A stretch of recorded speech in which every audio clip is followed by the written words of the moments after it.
মনের মুকুর গল্প পাঠের আসরে আপনাদের সকলকে স্বাগত। আমাদের আজকের গল্প এ যুগের খ্যাতনামা সাহিত্যিক শীর্ষেন্দু মুখোপাধ্যায়ের রাজবাড়ির খোঁজে।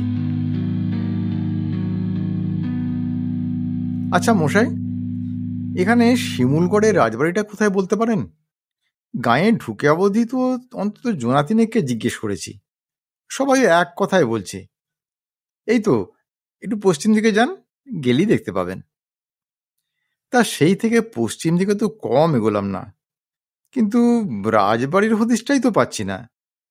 রাজবাড়ি বলে কথা, সে তো আর চোখে না পড়ার মতো ছোটখাটো কোনো জিনিস নয়। আগে আপনি অতি যথার্থই বলেছেন, রাজবাড়ি যদি রাজকীয়ই না হলো তাহলে আর রাজবাড়ি বলেছে কেন? রাজবাড়ি তো আর এই গৃহস্থ বাড়ির মতো এলেবেলে বাড়ি হবে না, রাজবাড়ির কেতাই আলাদা। তবে কিনা কালেরও তো একটা নিয়ম আছে, শিমুলগড়ের রাজবাড়িও তার ব্যতিক্রম নয়, বুঝলেন কিনা? হ্যাঁ, তা তো বটেই। তবে শুনেছিলাম কি যে শিমুলগড়ের রাজবাড়ি হলো 7 মহলা। তা অত বড় বাড়িটা তো আর গোটাগুটি হাপিস হয়ে যেতে পারে না, বলুন? হ্যাঁ, সেটা ঠিক কথাই। তবে কিনা রাজা কন্দর্প নারায়ণ 3টে মহল পর্যন্ত বানাতে পেরেছিলেন, তারপর তিনি টেসে যাওয়ায় বাকিটার হয়ে ওঠেনি। রাজা কনিষ্ক নারায়ণ 4 নম্বর মহলটা তৈরি করেন বটে, কিন্তু রেস্তোতে টান ধরায় সেটা আর একতলার বেশি হয়ে ওঠেনি। আর এই 5ম মহলটা বানিয়েছিলেন রাজা সত্যনারায়ণ। পাকা দেয়াল তুলতে পেরেছিলেন বটে, কিন্তু ছাদ ঢালাইটা পেরে ওঠেননি, কারণ আকালের জন্য খাজনা আদায়ের মোটেই হচ্ছিল না। তাই ওই 5ম মহল একটু টিনের চাল দিতে হয়েছিল। আর 6 নম্বর মহলটা বানানোর জন্য আদা জল খেয়ে লেগেছিলেন রাজা ভীষ্মনারায়ণ, বানিয়েও ফেললেন। ভীষ্মের প্রতিজ্ঞা বলে কথা না। তবে 3 বছর পর পর অজন্মা হয়, রাজকোষে তখন ছুঁচো বুকডন দিচ্ছে, তাই 6 নম্বরটা ওই টিন দিয়ে বানাতে হয়েছিল। টিনের ঘর, টিনের চাল, তবু যা হোক একটা মহল তো হলো। আর ওই 7ম মহলটা বানানোর জন্যে রাজা বিক্রম নারায়ণ রানীমার গয়নাবধি বন্ধ করে রেখেছিলেন বলে শোনা যায়। তবে কিনা রানী পদ্মরানীর গয়না বলতে 3 গাছা চুড়ি আর ওই 2টো সোনার মাকড়ি ছাড়া আর কিছুই ছিল না। তাই 7ম মহলটা মাটি দিয়েই গাঁথতে হলো, উপরে খড়ের ছাউনি। দুর্জনে অবশ্য বলে ও মহল নয়, ওটা কুঁড়ে ঘর। তা হোক, আমরা ওটাকে বরাবর মহলই বলে এসেছি। তা সে যাই হোক মশাই, মোটমাট একটা রাজবাড়ি তো থাকবার কথা। 7 মহল না হোক 2-4টে মহল তো পাওয়া যাবে, নাকি বলেন? হ্যাঁ, তা তো বটেই, তা তো বটেই। আছেও বলতে কি, আপনি আসলে শিমুলগড়ের রাজবাড়িতে একরকম ঢুকিয়ে পড়েছেন। চারদিকে গাছগাছালি, পাখির কলরব, তারপর ধরুন পদ্মদিঘির সুগন্ধি হাওয়া, এসব তো নিশ্চয়ই টের পাচ্ছেন। তা এটাই হলো কিনা সেই বিখ্যাত শিমুলগড়ের রাজবাড়ি। হ্যাঁ, বলেন কি মশাই, এটাই রাজবাড়ি? কিন্তু সিং দরজাটা তো দেখতে পাচ্ছি না, আর নহবতখানাটা বা কোথায় গেল? তারপর ধরুন এই যে প্রাসাদের চূড়াটাও তো বহু দূর থেকেই চোখে পড়ার কথা। আগে নাকি চূড়াটা সোনা দিয়ে বাঁধানো ছিল? হ্যাঁ, তা তো ছিলই। নহবতখানা সমেত মস্ত সিং দরজার একেবারে মুখটায় আপনি এখন দাঁড়িয়ে আছেন। একটু চোখ বন্ধ করে একটু কষে ভাবুন তো, ঠিক মনশ্চক্কে সিং দরজা ভেসে উঠবে। তা ধরুন 20 থেকে 25 ফুট চওড়া বিশাল তোরণ, উপরে ফাঁদালো নহবতখানা, মোটা ঢালায় লোহার মস্ত 2 পাল্লার ফটক, চোমড়ানো গোঁফওয়ালা 2 ভোজপুরি দারোয়ান। কি দেখতে পাচ্ছেন না? তা বোধহয় একটু একটু পাচ্ছি।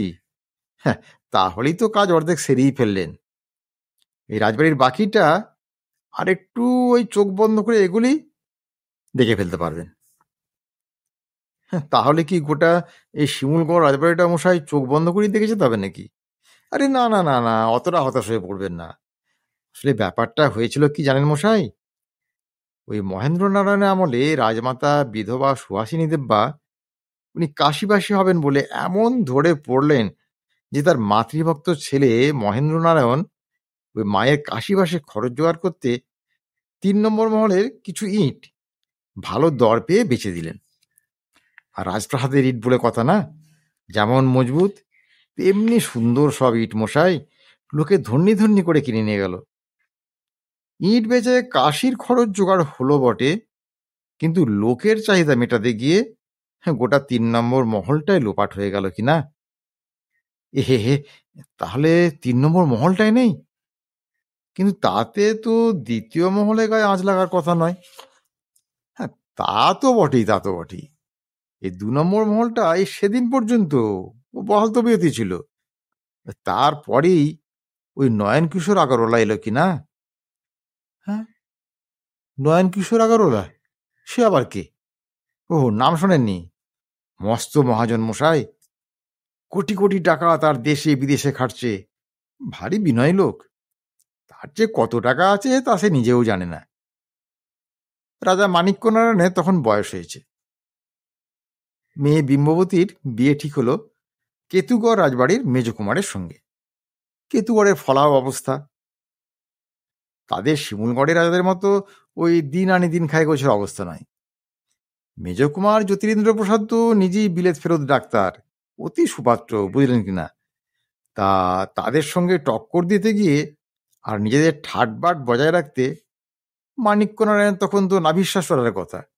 আর সেই দুঃসময়ে নয়ন কিশোর পাশে না দাঁড়ালে কেতুগড়ের মানিজ্য কিচ্ছু থাকতো না কিনা।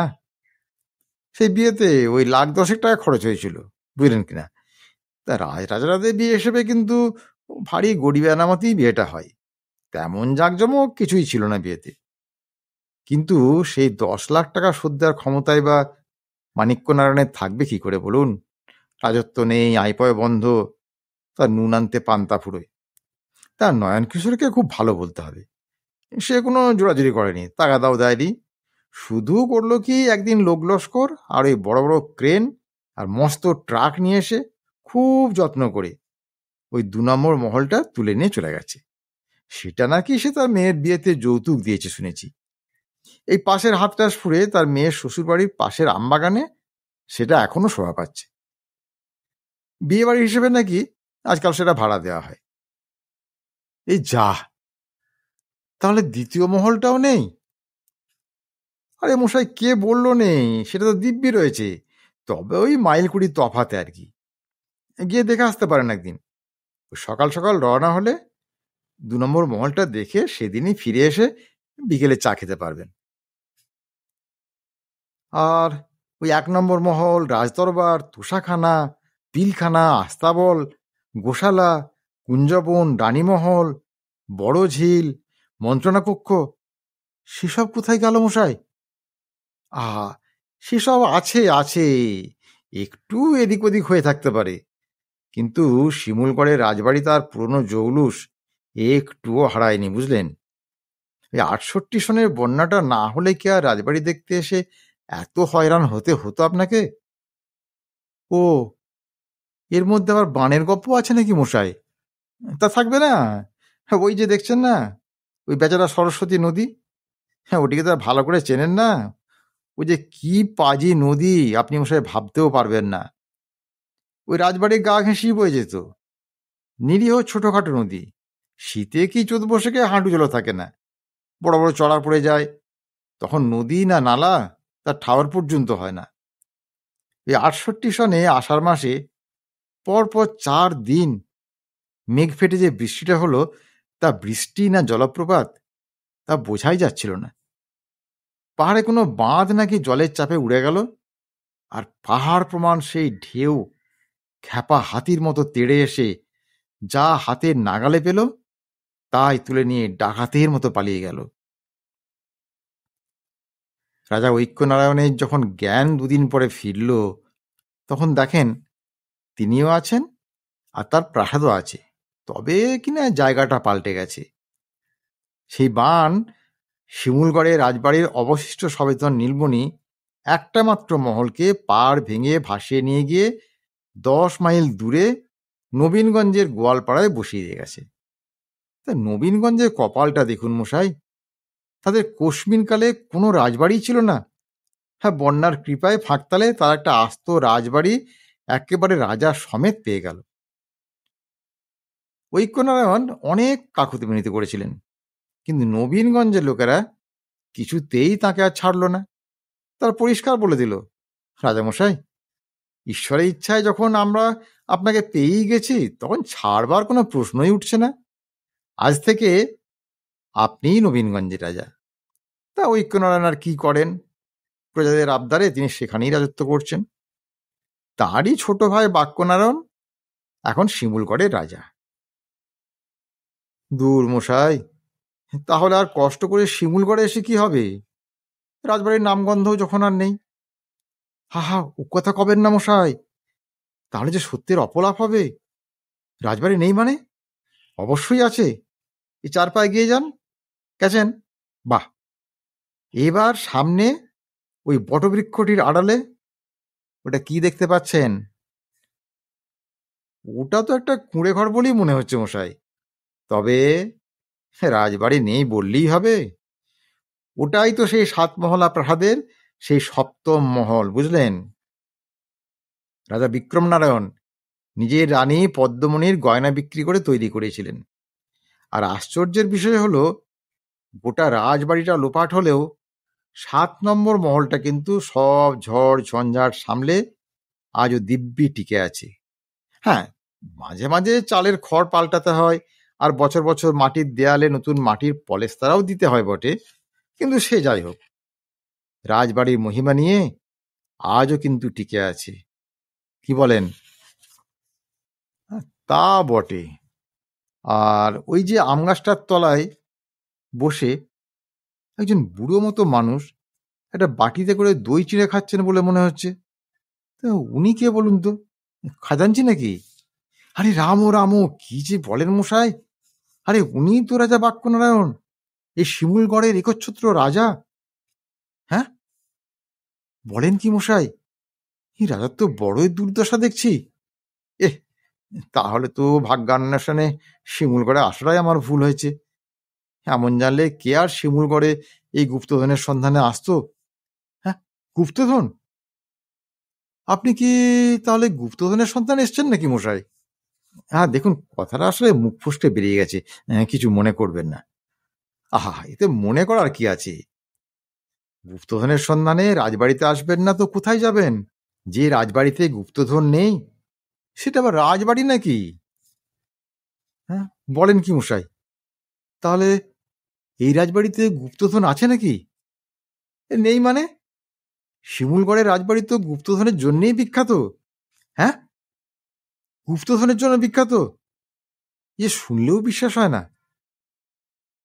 এই তো বছরখানেক আগেই একজন লোক ওই রাজবাড়ির অগ্নিকোণে গুপ্তধন আছে বলে স্বপ্নাদেশ পেয়ে এসে খোঁড়াখুঁড়ি করে 1 ঘটি পুরনো তামার পয়সা পেয়ে গেল। তার বাজার দর খুব একটা খারাপও হবে না। ও তা, এখানে তাহলে গুপ্তধন খোঁজাও যায় বুঝি? কেউ কিছু মনে করবে না তো? আরে না মশাই, না, মনে করার কি আছে? শুধু ওই রাজা বাক্যনারায়ণকে তার প্রণামী বাবদ 5,000 টাকা নিবেদন করে কোদাল শাবল নিয়ে নেমে পড়লেই হলো। কত লোকেই তো এসে খোঁড়াখুঁড়ি করে যাচ্ছে। এই তো বছর 2 আগে একজন আস্তাবলের পিছনে 2 হাত গর্ত করতে 1 হাঁড়ি পুরনো ঘি পেয়ে গেল। তারও কদিন আগে একজন পেয়েছিল মেটে হাঁড়িতে পুরনো তেঁতুল, আর একজন তো আস্তে একটা কাঁসার থালায় পেয়ে গিয়েছিল। তাই বলছিলাম কি, শিমুলগড়ের রাজবাড়ি গুপ্তধনের জন্য বিখ্যাত। কোথা থেকে কি যে বেরিয়ে পড়বে তা কে জানে। হয়তো বা 1 কলসি মোহরও কেউ পেয়ে যেতে পারে। হ্যাঁ, বুঝলেন কি না? হ্যাঁ, যে আগে বুঝতে কোনো অসুবিধেই হচ্ছে না। তা আপনি তাহলে গুপ্তধনের জন্য এসছেন তো? তাহলে আর দেরি কিসের? এই সোজা গিয়ে ওই রাজা বাক্যনারায়ণের সামনে রাখা পেতলের বারকোষে 5টি হাজার টাকা নিবেদন করে কাজে নেমে পড়ুন। ব্যাস। আগে আপনার একটু বুঝতে ভুল হয়েছে। আসলে আমি গুপ্তধনকে খুব ভয় পাই, বুঝলেন? ওই সেদিন আমার বিছানার জাজিমটা উল্টে পাততে গিয়ে 1 বান্ডিল 100 টাকার নোট বেরিয়ে পড়ায় আমার এমন হার্ট প্যালপিটেশন উঠেছিল যে শেষে ডাক্তার ডাকতে হয়, বুঝলেন মশাই? ডাক্তার আমাকে বলে দিয়েছে, খবরদার, কখনো কোনো গুপ্তধনের ধারে কাছে যাবেন না, তাহলেই কিন্তু সর্বনাশ। তাই আমি কোথাও গেলে আমি আগেভাগেই খোঁজ করি সেখানে গুপ্তধন পাওয়ার সম্ভাবনা আছে কিনা, আর থাকলে পত্রপাঠ সেখান থেকে পাত্তারি গোটাতে হয়। হ্যাঁ, বুঝেছি। আপনাকে দেখতে যতটা সরল সোজা, ভেতরে ভেতরে আপনি ততটাই ঘোরেল। জি আজ্ঞে। তাহলে আসি, নমস্কার। আজকের গল্প তাহলে এখানেই শেষ করছি। বন্ধুরা, যদি গল্পটি আপনাদের ভালো লাগে তাহলে অবশ্যই একটি লাইক দেবেন ও ভিডিওটি শেয়ার করবেন, আর মনের মুকুর চ্যানেলটি সাবস্ক্রাইব করে আমাকে আরও অনুপ্রাণিত করবেন। আর গল্পটি কেমন লাগলো তা কমেন্ট করে জানাতে যেন ভুলবেন না। নমস্কার।